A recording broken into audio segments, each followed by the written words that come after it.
Welcome to the Kungfu Momma show.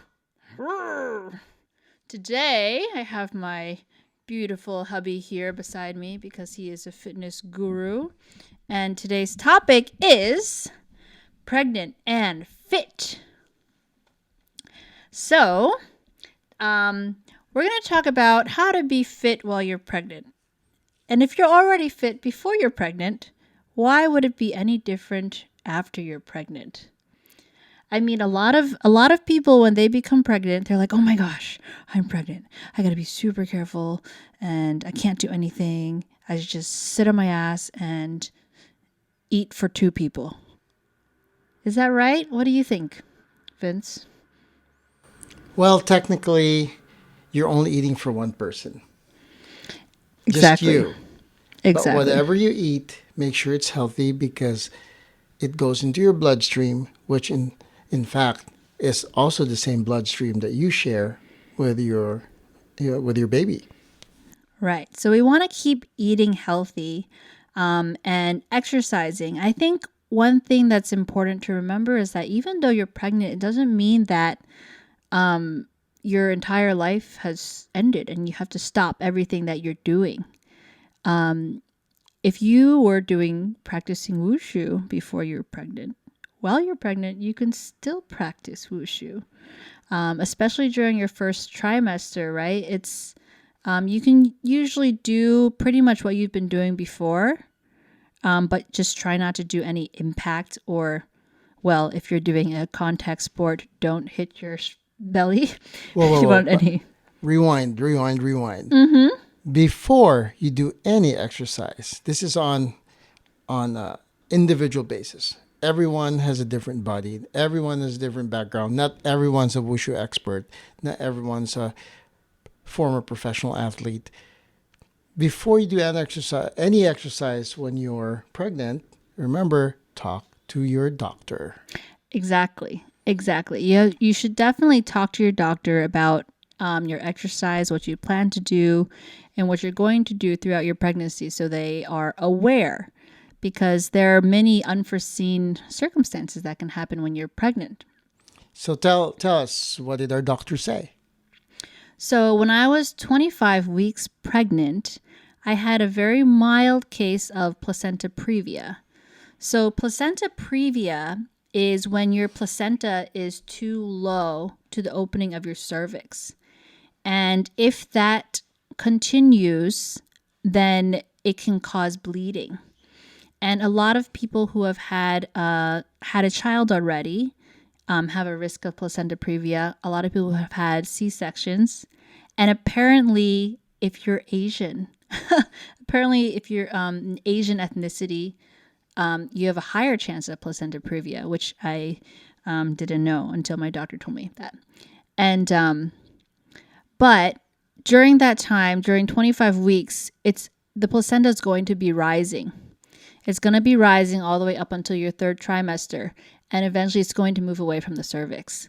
But at that time, in the ultrasound, she saw that it was a bit close, and she said that I should be not doing too much exercise, not doing any pelvic movement, which means what?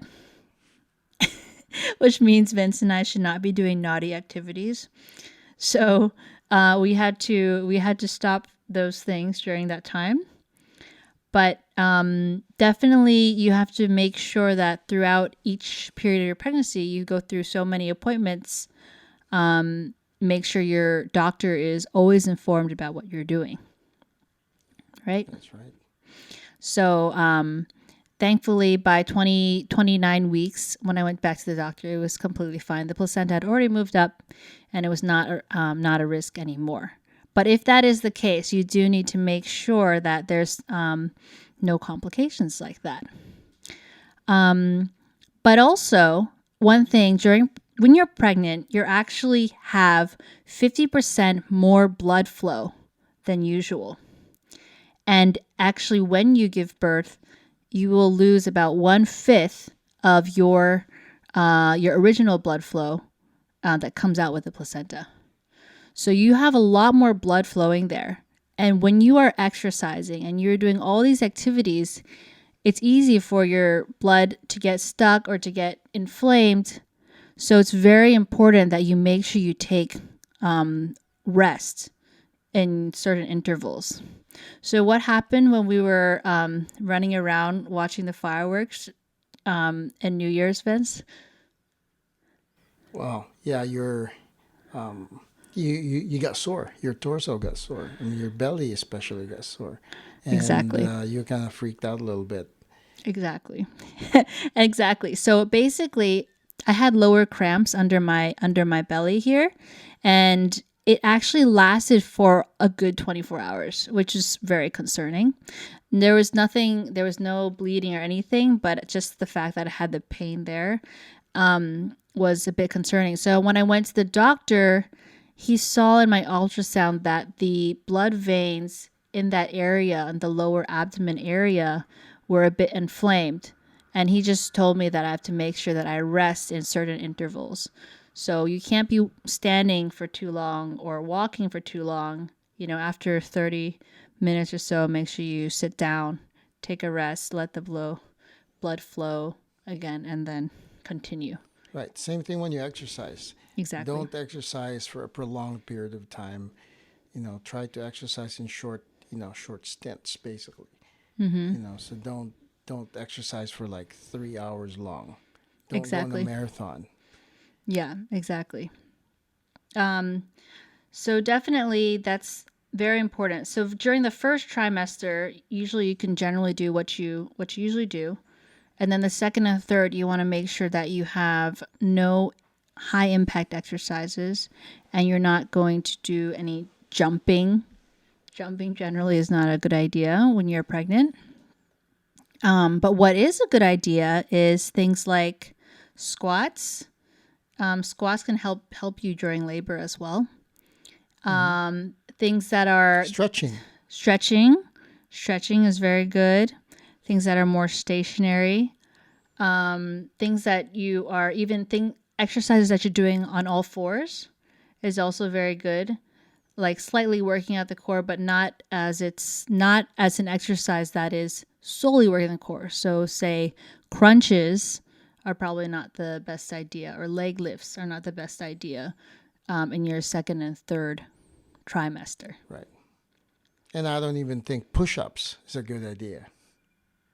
Right. Just because, you're doing push-up, if your arms buckle, your knees buckle, and you hit your belly in the floor. Right. Right. But you can always avoid stuff do like that. Planks. So more endurance related. Right. More endurance related exercises rather than high intensity exercises like hit Right. cardio.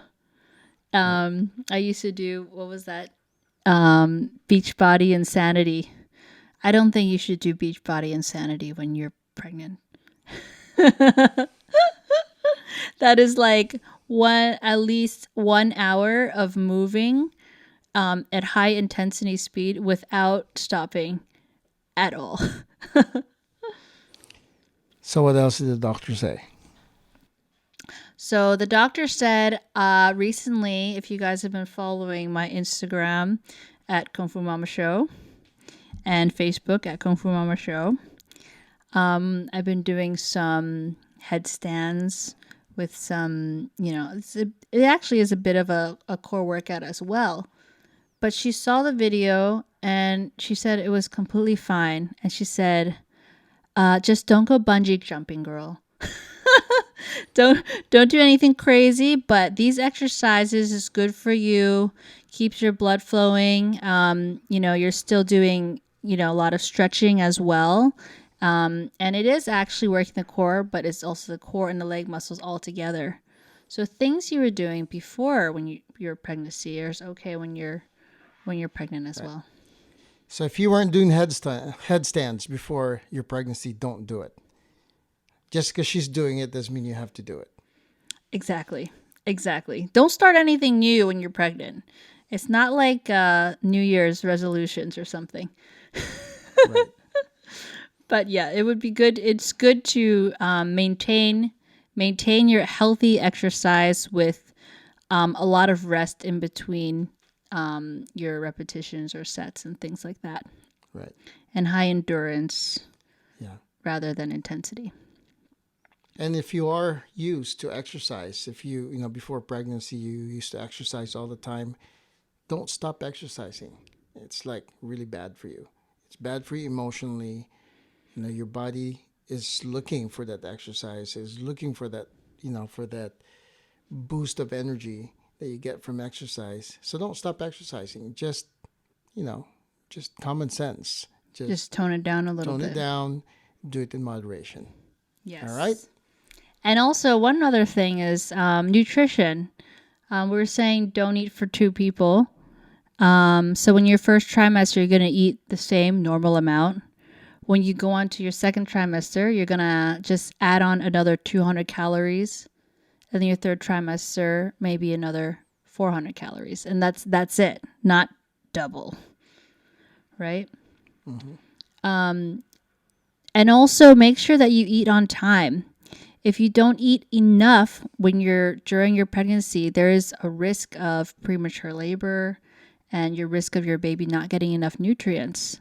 I did have an episode the other day where I think we ate dinner a bit too late. We were working and I ended up feeling really dizzy. And actually, this is the first time that I had, I think, sort of a feeling of vertigo, as in the room was spinning. Like, I never knew that when the room spins that the room can actually spin.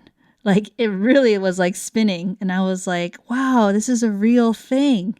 I thought people just said they're dizzy and, just feel a little dizzy and sit down. But the room was literally spinning. And there was this very, very nice lady at this Italian suit store that we were in, and she gave me a piece of bread and water, and I was fine again. But just make sure you guys eat on time, eat enough calories for your baby, but no need to overdo it. Mm-hmm. Yeah. So that's basically what we wanted to go over today for being pregnant and fit. If you guys have any questions, feel free to hit us up on our social media or comment on our podcasts. We would love to hear from you. And stay tuned for Sarah's upcoming exercise videos that she's going to do on pregnancy exercises. That's right. So thanks so much, guys. See you guys next week. See you next week.